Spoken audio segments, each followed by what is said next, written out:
in other research, the home is called the first church. The first church is what it refers to. And the first church is our marriage. The first church is our children, our parenting, and what happens there in our home. And of course, then the church is a second church. The problem I've seen many times is that often we send our kids to our Adventist schools, nothing wrong with that. We send our kids to church and to Sabbath school and to our youth programs, nothing wrong with them at all. But the research says that is all we do. We give our children just enough faith to inoculate them against taking it seriously. Your youth director won't save your kids. Your Sabbath schools won't save your kids. Yes, they can help. But they are what we call the icing on the cake. And unless the cake is present, then, there's a combination that needs to work. Home, church, and school on the same page. Ellen White said that all those years ago as well, by the way, that a church, home, and school that are on the same page are more likely to grow kids that are spiritually resilient. I might as well sit down now, that's it. No, I'm going to go into more detail around that, but that is the premise on what I operate from as we go through the slides and the next sessions. 2003, a few years ago now, this book came across my desk and it set the children's ministries and family ministries world alight. Before then, yes, they were around, but children and family ministries came into its own with this book. George Barna, a well-known researcher, a pastor, and someone who's written books on vision and church growth and how to turn vision into action. He's, for many years now, run a Barna research group. He's left that just recently and is now working with a company that looks at worldview and looks at biblical worldview and how to pass on a biblical worldview to our kids. He's doing research in just that area. And I'll present some of his findings in worldview in future sessions. But George Barna, in this book, in the preface, says, in all my ministry, he says, I didn't just miss the boat. He says, I missed an entire ocean. And he said, if I could go back and redo my ministry, again, he's now retirement age, he says, I would base all that I did in ministry around families and children. That's why I'm quite excited to see here on Saturday the launch of Your Worship in a Box. Well done to those that put that together. That is a game changer, in my opinion. And if families just follow the script in that box, you go a long way. But George Barna said, I would base it around all of that. He also said in this book, the enemy has plans for our children.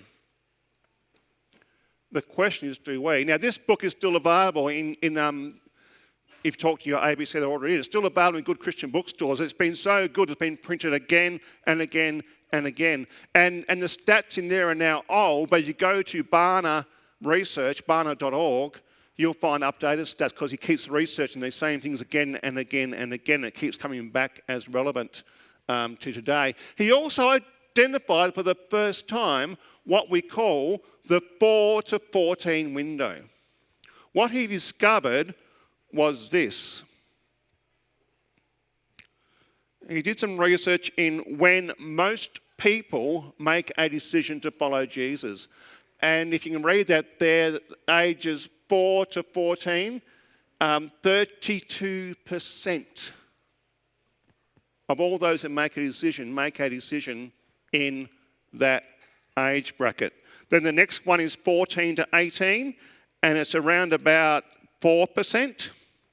And then 19 until death. Now, that's quite a big age bracket. It kicks up to about 6%. This is those that make a decision to follow Jesus. And so the 4 to 14 window is what Barna identified as the window of opportunity. What he found was that a child's moral compass is set by the age of 9. So for me as a dad, that is quite a challenge to me because I've got to make sure that those morals and values are there in a child's life by the age of 9. Do you want to know the best way to do that? It's what I call the Adventist advantage. People sometimes ask, why are you a pastor, Darren? Why is your older brother Lauren a pastor? He's in Western Australia. Why is my older sister Nerily a teacher at Mountain View Adventist School? Why is my younger brother Brendan a pastor, currently serving at the Union? He's the pastor of pastors at the Union office. Why is my younger brother Ray a businessman? We love him. And why is my youngest brother Greg a pastor? And he looks after discipleship ministries for the South Queensland Conference. Now, you've got to remember my mum and dad both came from broken families. Dad never knew his dad. His dad went off to war, relative to Brooke. Broken family. My grandma had affairs, and so while my grandpa was away, they split up, and Dad never saw his dad again. Even though he came back and had another family in Sydney I've never met. And then my mum, well, in the Second World War, my grandfather got gassed over in Palestine or somewhere there, and so that changed him forever, and they divorced. And so both my mum and my dad grew up in broken families. But the churches back then decided to be intentional. They sent a young adult from Mount Gambier, South Australia, to Carmel College. They sent a young adult girl from Mildura, Greta, Mildura Church to Carmel. The churches paid the fees to send these two to Carmel College. That's where they met and fell in love. And somewhere in their romance, they decided they were going to be intentional about raising a generation of children. And they put in place some simple, basic practices. And one of them, which I call the Adventist advantage, is this. If you want to pass on that moral compass to your children, then talk to your nearest LE or the ABC and purchase the My Bible Story. My Bible Story, and read it every night to your kids. My mum, without fail, will call her 6 children together and will read to us from My Bible Story every night. And the morals and values in those stories become embedded, if you like, drip-fed into us as children. We saw ourselves as Daniel, we saw ourselves as Esther, as Moses, a little maid. We saw ourselves in those stories. And somewhere along the line, those stories became part of us.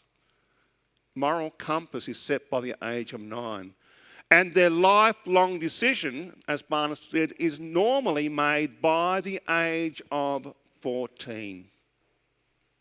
So we as families, we as churches, we as schools have a mission field right under our noses. And yes, we're told to reach the lost. We're told to take the gospel to every man, to every woman, to every nation, to every kindred, to every tongue, to every people.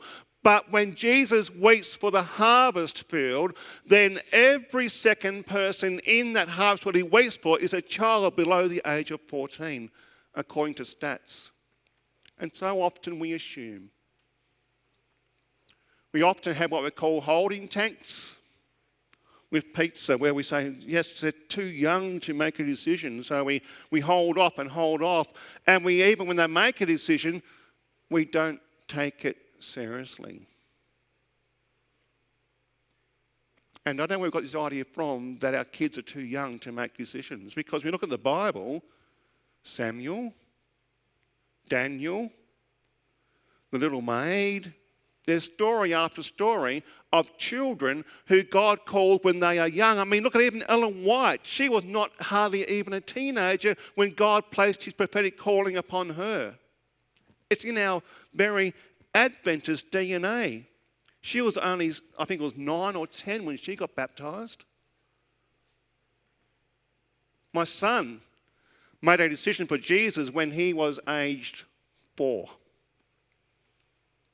He said, I went up to Sabbath school, and back then the teacher at where I was at Berwick Church Plant in Victoria, and I was a pastor there, and the teacher said, can you come up, Pastor Darron, and just show the kids what the emblems are about and what communion's all about? And so we got our bowls and we washed their feet, and I explained what it means, and we did the grape juice, and we did the bread. And on the way home after church, Andrew, I still remember the very stoplights coming there back from Berwick. We lived at One Turner South. I remember the very stoplights we were stopped at when my son said, Dad, when you wash my feet in Sabbath school today, I gave my heart to Jesus. When are you going to baptise me? Well, I looked at Lisa. She looked at me, and she gave me a nudge. Said, this is your moment. And I'm thankful I didn't say you're too young. Back then I was a bit of a naive pastor. I'm thankful I said that is the best decision you can make, Andrew. Let's work with that. And we'll do some Bible studies together, and we're going to grow together in this. I baptised him on his 10th birthday. Just last year, I was spending time with Andrew, and he said, Dad, I knew exactly what I was doing at age 4. And so if you didn't baptise me, if you didn't affirm my decision, you said I was too young, I don't know where I'll be today. When God wants to do something big, when you look through the scriptures and the theology of children, he places a child in the midst of them. So please don't write a decision from your child off. Please affirm them. Please work with them. Please grow them into God's kingdom. God has a work to do for our children. Okay, so Josh McDowell said recently, 20 years ago, the phrase was, if you don't reach a young person by 18, you probably won't reach them. Now, atheists and agnostics have the same access to your kids as you do. It is just one click away. He says, Josh McDowell says, the internet has levelled the playing field. And now, he says, if you don't reach a child by their 12th birthday, according to Josh McDowell, you won't reach them. It's harder to be a parent today, I believe, than ever before. The enemy has plans for our kids. The question is, do we? Maggie Hamilton, a well-known Australian sociologist and researcher and commentator, said this in a book which is still available in all good bookstores. Not Christian, but I think she is Christian, but she's an Australian sociologist. She said in a few short years, kids have become isolated, spending worrying amounts of time on devices and at home. Too often they lack one-on-one attention and touch, creative and spontaneous real-life play. They have little or no connection with nature. This is Maggie Hamilton commenting on this. And we'll talk more about technology and our screens tomorrow. I'm going to focus more into the teen brain and the tween brain and what technology is doing, what we as parents can do in that space. So that's tomorrow's session. But she says our children today are losing connection to their family and cultural stories, drowned out by wall-to-wall entertainment and endless mind-numbing details of the vacuous lives of celebrities, leaving them with little to hold on to. The enemy has plans for our children. The question is, do we? This book is also available in good bookstores. Hold On to Your Kids, a fantastic one worth getting and reading by Newfield and Mate. They say in their book there is now more change in a decade than previously in a century. When circumstances change more quickly than our culture can adapt to, customs and traditions disintegrate. It is not surprising that today's culture is failing its traditional function of supporting adult-child attachments. And this book looks all into that, how to build that adult-child attachment, which is one of the most important relationships that you can build. They say part of the rapid change has been the electronic transmission of culture, allowing commercially blended and packaged culture to be broadcast into our homes, into the very minds of our children. Instant culture has replaced what used to be passed down through custom and tradition from one generation to another. And then they say, and here's one of the big tips for the day, the secret of parenting is not in what a parent does, but rather who the parent is to a child. When a child seeks contact and closeness with us, we become empowered as a nurturer, a comforter, a guide, a model, a teacher, or a coach. For a child well attached to us, we are her home base from which to venture into the world, her retreat to fall back to, her fountainhead of inspiration. When you look at where the enemy is aiming today, he aims at the two very foundations that God put in place right back there at creation. He put in place what it meant to be a family. He attacks marriages. He attacks families. And the very definition of family today is under attack. And he also, of course, we know from our Adventist belief and prophecy, he goes after God's church as well.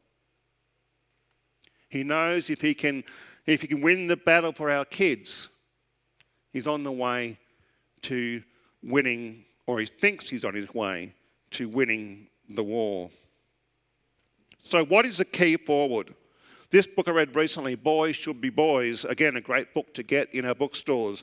From the time your son is an infant, his relationship with you sets the template of his world. If you are trustworthy, he will trust others. If you are more critical than affectionate, he will guard himself from being too close to anyone. You become his emotional filter.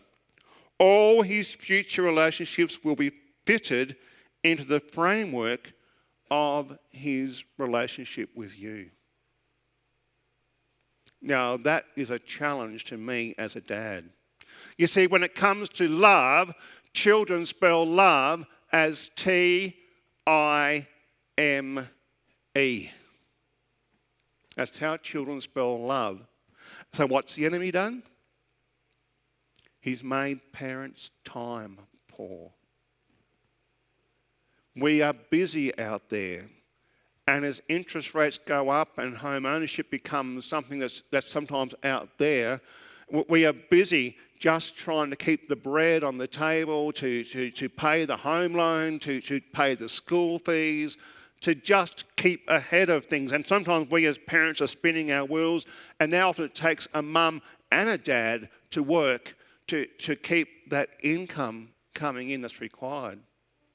And often we get so busy as parents sorting out the legacy for our kids, the home, the car, etc., which is nothing wrong with that. But we can be so busy in the stresses of life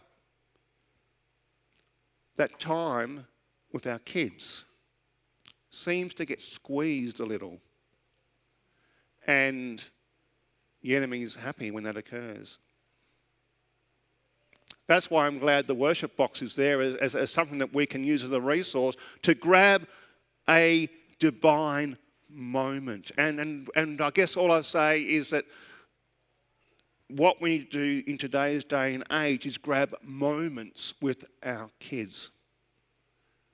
Whether that's in the morning or the evening or in the car on the way to school or the way to work, whatever that is, divine moments, day after day, is what wins the war when it comes to our kids. And so this resource, that understand the conference has freely given it to you. Someone whispered to me that it costs a bit of money to put that together.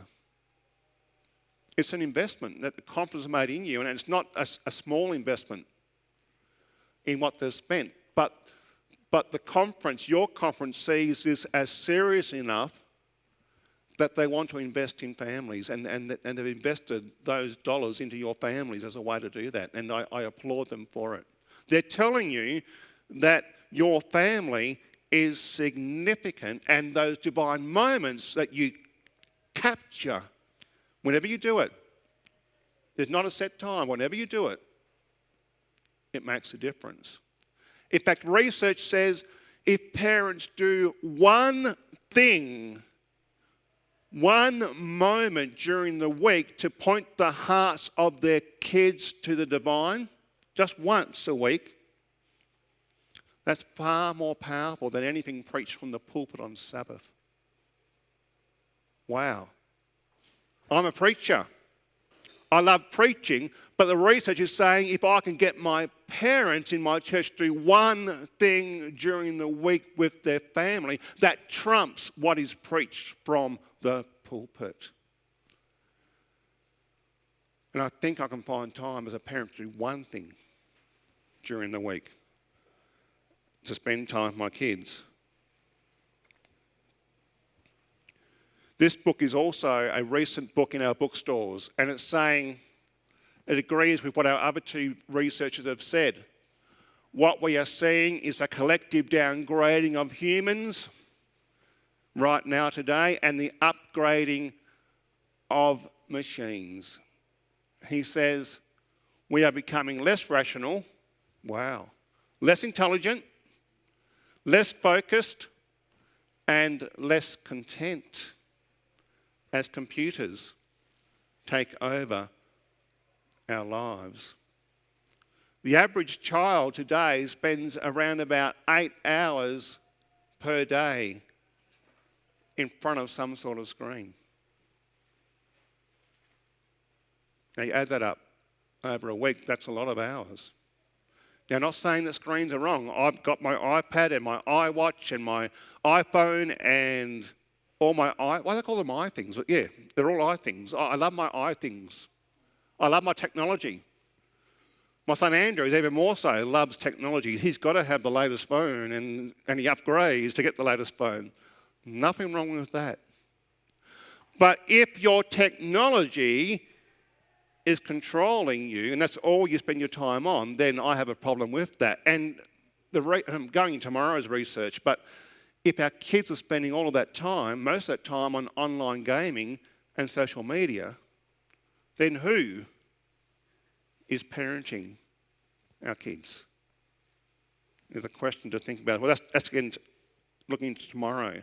So a roadmap forward, if this is what the enemy has planned for our children, a roadmap forward is found in that Deuteronomy passage, I call the Shema passage, Deuteronomy 6:4-12, and every good Jewish citizen knows this. This is probably the very first memory gem that Jesus learnt at his mother's knee and it's repeated daily, which is love the Lord your God with all your heart, with all your soul, and with all your strength. Then it says, these things be upon your hearts. And it says, repeat these things to your children. Talk about them when you sit at home, when you walk along the road, when you lie down, and when you get up. Tie them as symbols on your hands, bind them on your foreheads, write them on the door frames of your houses and on your gates. Moses, God, through Moses, gives the parenting mandate not just a parenting, it's actually spoken to the entire village. He gives a village mandate of how we pass on the faith to the next generation. It's in those drip feed moments that we find in our daily existence. This is more recent Australian research. So some say, oh yeah, Barna's American research. What about Australia? And you can read there, there's two different researchers there. The Ministry to Christian.com, Kids and Salvation survey. At what age did you accept Christ? You can see the largest chunk are below the age of 18. If you can see that graph close enough. And then McCrindle research. McCrindle is one of the well-recognised researchers in Australia there on the right. He says 4 in 5 faith decisions in Australia are made before the age of 20. 4 in 5 faith decisions are made before the age of 20. Now, I'm not on your church board. I don't know where you spend your money. Just a question to think about. Where do most of your evangelistic budget dollars go? Ask your church that question. Where are we investing most? And are we investing in the 4 to 14 window? And just a little bit of reassurance. I've talked about technology and other things. Here's some research, more recent research coming from Christian Smith and Amy, I think it's Adam Syke is how you say that. They said some readers might be surprised to know that the single most powerful causal influence on the religious lives of teenagers and young adults is the religious lives of their parents. Not their peers, not the media, not their youth group, leaders or clergy, not their religious school teachers. This is what their research found. Parents are still the number one influence on their religious lives.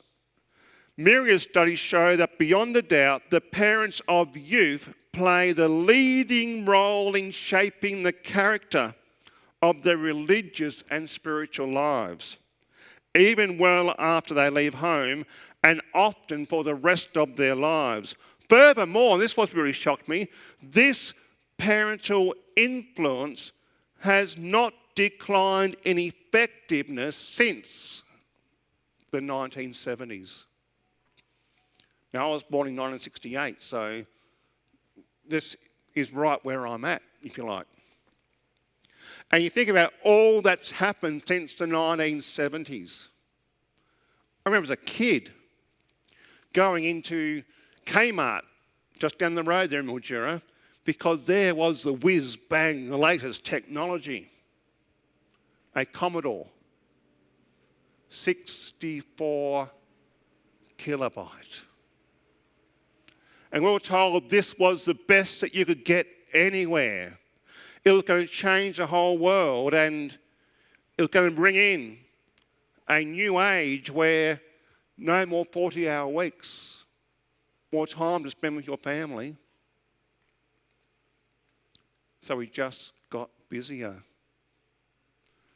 I remember playing little Pac-Man on that computer, and you could put little sayings in and press repeat, and it would keep printing on the screen and all those sorts of things. And I was pretty blown away by the Commodore 64 kilobyte. Look at where technology is now. In this little device, there's more technology than what landed man on the moon in the late 1960s. It took a whole room computer to do that back then, to make life easier. Back when I was a kid, it was the World Book Encyclopedia.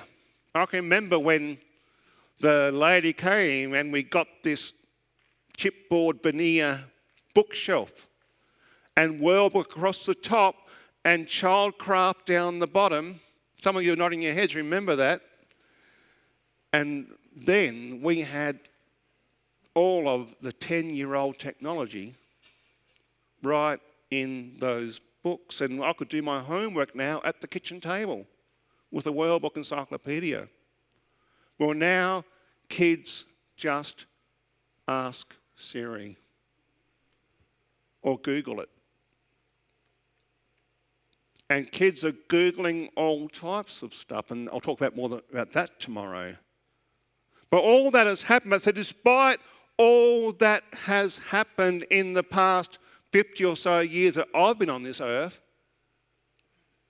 what these studies are proving is that parents' relationship with their children trumps everything, especially when it comes to the religious life. But it's not just the religion I see on Sabbath when Pastor Darron dusts off his Bible, puts on his church clothes and looks all churchy. It's what they see in my marriage with Lisa when no one else is looking, but my kids are. It's what they see when Darren's had a really hard day and just feels like throwing it all in and going back to Mildura and picking grapes. Life seemed so much less busy back then when I could just pick some bunches of grapes, put them into a box, and off they'll go to market. And I've had a really hard day. How does God work for me then? And in my parenting, am I authentic in my parenting? And do I spend time with my kids?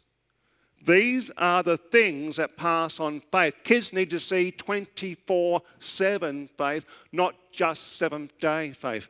This is why when Romans 12, it talks about making your life a living sacrifice. This is why it talks about in Deuteronomy the idea of it's when you get up, when you lie down, when you walk along the road, all those things. That's the faith they're more likely to adopt. That's the good news for me, but also the scary news for me as a dad. Thankfully, our kids don't need perfect parents. Thankfully. What they need is authentic parents, and there's a big difference.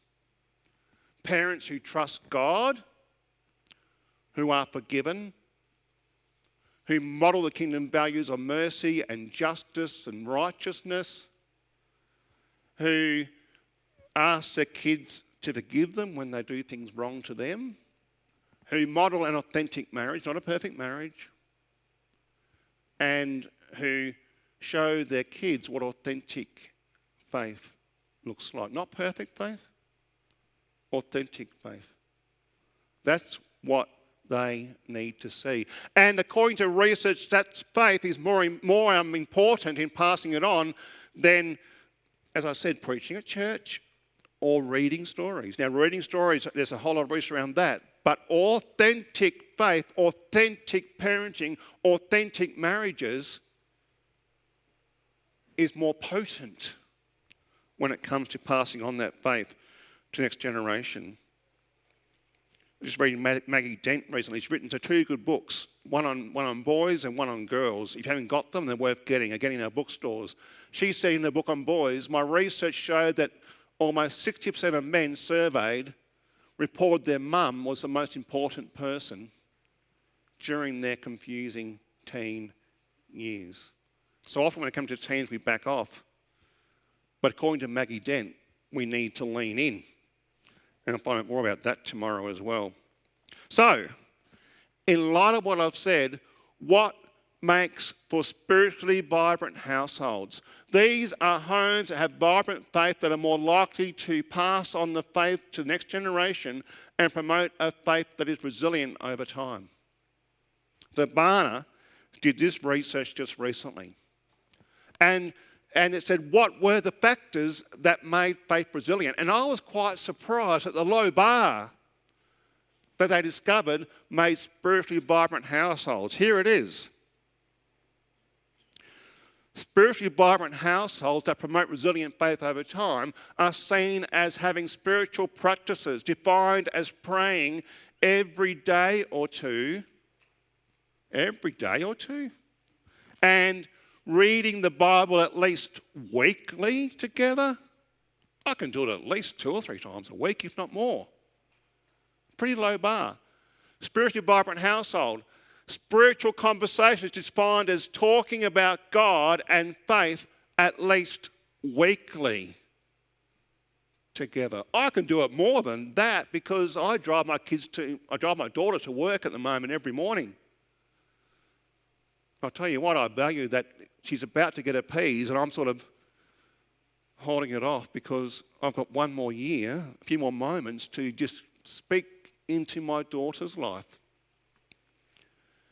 And I could do a whole lot of it around drive time.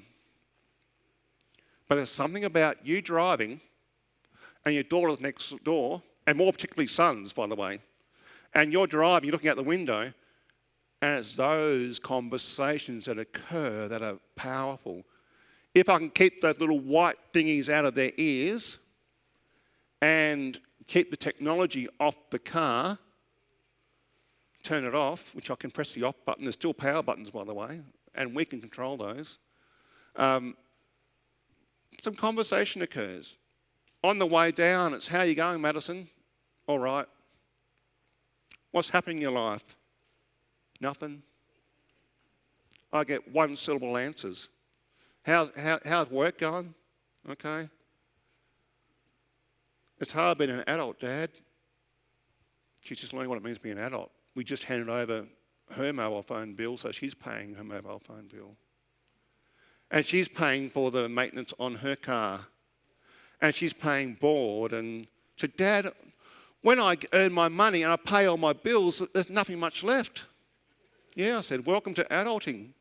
But I want to save the money. Yeah, well, welcome to adulting. She said, can I just be a child again? And often it's, Dad, can you pay this bill today? And I'm probably a bit too soft-hearted, but yeah. The day I'll come and I say to Lisa, she'll be off our hands and I will miss those times together. So I'm a bit of a softy at heart. But I value the drive. And it's on the way home.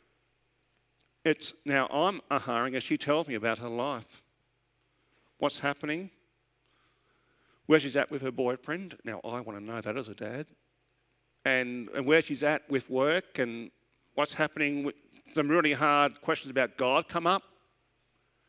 I don't have to have the answers, by the way. I should say, hey, I don't know, but let's wrestle with that together. It's in the wrestling, by the way, that faith is passed on. You don't need to have all the answers. Just wrestling with the questions is what's important, and time to do that. And saying, I don't know, is powerful. It's authentic. But let's explore that together, what it's all about. Children need nosy parents who know where they're at, and that takes time. And the third one is hospitality, defined as welcoming non-family guests regularly. So that is simply what makes a spiritually vibrant household. I think that I can do that. And then there's this one, nothing less survey. And this question asks, what were the factors common to homes that kept their children in church beyond the age of 20? Now again, as a dad, I want to know this. And so, this is what Lifeway Research found. It sounds very Adventist, by the way, but this was surveyed to all Protestant churches. And this is what they found. Number one, reading the Bible several times a week. Number two, taking part in service project or mission trip as a family. Number three, encouraging teenagers to serve in church. I can do that. Number four, asking forgiveness when they messed up as parents. Number five, encouraging the children's unique talents and interests. Number six, taking family vacations. Number seven, attending church with teaching that emphasised what the Bible says. Wow, that sounds like Adventism. And the last one, teaching the children to tithe. Wow. All of those, they said, were spiritual practices found in families that had kids still in church beyond their 20s. Now, I can do those things as a dad, put them in place. My parents taught me to tithe. I used to grow radishes and parsley and pick asparagus and sell it to raise pocket money. And Mum and Dad always taught me back then how to work out what the tithe was and put my 20 cents into the tithe envelope. And a week later, I get a receipt back from the treasurer saying, "Thank you, Darren, for contributing to the worldwide church," knowing that some of that money will be kept at the conference, some would go up to support the union, some would go up to the division, and some would even make it to the GC. And I knew that my 20 cents was helping the worldwide church, and I felt like I belonged. Belonging passes on a whole lot of things. How does your church encourage your kids to feel like they belong? If they feel like they belong, they're more likely to stay. But once again, when you read that, most churches and most families can do that. That's a pretty low bar. Not hard to do. And when you look at your worship box, it's going to tick a number of those things when you're thinking about what's in there. You're going to tick a number of those boxes just by doing what's in that worship box to pass on faith next generation. Knowing the research I read says if parents just do one of these during the week, pick one and do it that week, it's far more powerful than anything that's preached from the pulpit. And just in case you're wondering what Ellen White says on all this, it's like I read all the research and I pray about it, and then when I get to Ellen White, I realise she said it all those years ago. And the research is now discovering what she said all those years ago, just as relevant. She said children of 8, 10 or 12 years, there's the 4 to 14 window, are old enough to be addressed on the subject of personal religion. Do not teach your children with reference to some future period when they shall be old enough to repent and believe the truth. If properly instructed, very young children may have correct views of their state as sinners and of the way of salvation through Christ. Why am I a children's evangelist? Why do I twist the gospel through my balloon ministry? Because I believe that there's a powerful role to play in reaching our children at a very young age. Lifelong decisions for Jesus are made before they reach their teenage years. In conclusion, the last few words of the Old Testament say this: "Remember the law of my servant Moses, the decrees and laws I gave at Horeb for all Israel." A good Jewish scholar, your mind goes back to that Shema passage, goes back to Exodus, it goes back to those first 5 books, it goes back to all that was given back then. And then he says, "See, I will send you the prophet Elijah before the great and dreadful day of the Lord comes," full stop. We often pause there as Adventists when we preach a powerful sermon about the Elijah message, and that we as a church have been raised up as the church of prophecy to take God's end time message to a world in the context of the 3 angels' messages.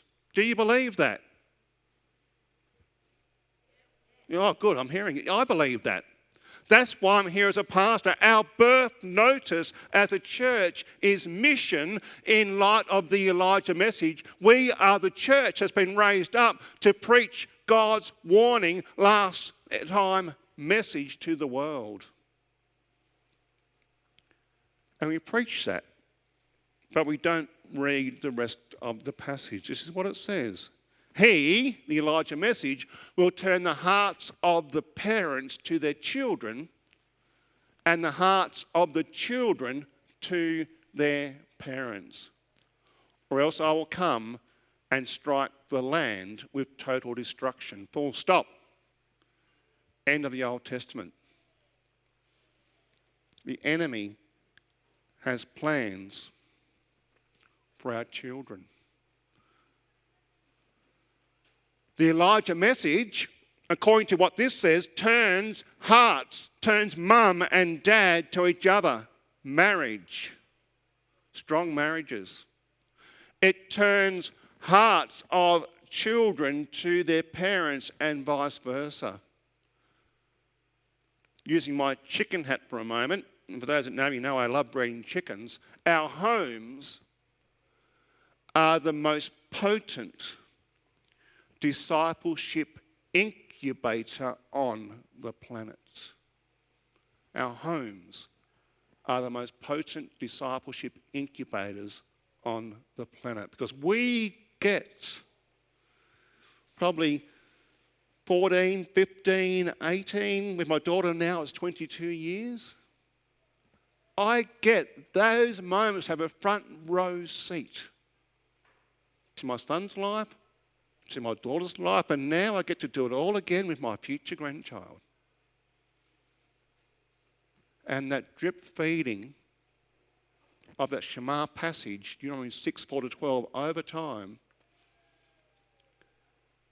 is the discipleship method that God calls us to do. Going out and reaching the world, yes, we're called to do that, but it begins with my own children. It begins with my families, and then it moves out to the world.